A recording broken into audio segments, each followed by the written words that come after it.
is one case where I'm really thankful that the president flip-flopped. It is a flip-flop in his position on tax, because he was so adamant about not allowing the tax cut extension to take place for job creators, and then all of a sudden, one day, he was fine with it. You could term it compromise, I term it flip-flop.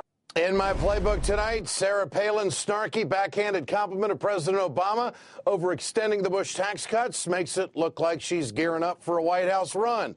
But she's got a lot of work to do if she wants to move to 1600 Pennsylvania Avenue in a couple of years. A new NBC News Wall Street Journal poll shows if the election were held today, Sarah Palin would lose to the president by 22 points. But Palin isn't worried about the numbers. She thinks that she can overcome the deficit with her debating skills. A poll number like that, it's like, ooh, yeah, that didn't look really pretty today, but a primary is months and months in the process, and there are thankfully many debates, and if I were to participate in that contested primary, I would be in it to win it.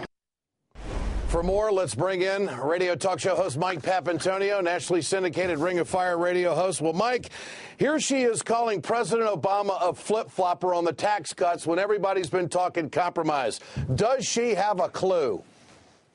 It's impossible, Ed, to put much faith into a person from their economics theories when it's an individual who changed colleges 6 times in 4 years because she couldn't decide whether she wanted to be an actress, whether she wanted to be a sportscaster, or whether she wanted to be a politician.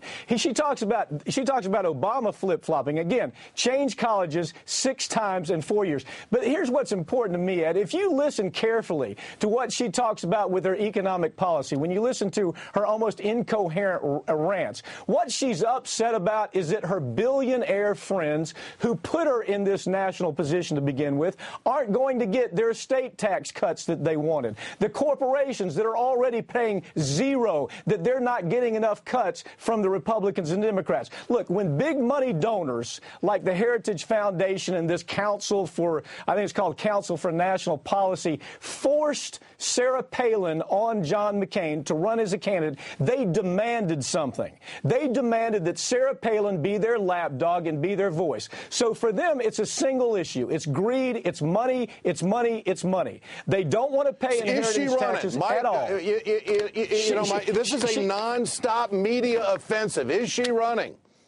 She is absolutely running, and the fact that she's 22 points, if we had a race today, she has to catch up 22 points just to race with Obama. Absolutely, she's running. And the same people who put her in this national scene are the same people that are still backing her. Because you know why, Ed? It doesn't make any difference if she wins. She's the voice for them. She will say damn near anything they want them to say because she's like a sock puppet for these inheritance babies that don't want to pay any taxes.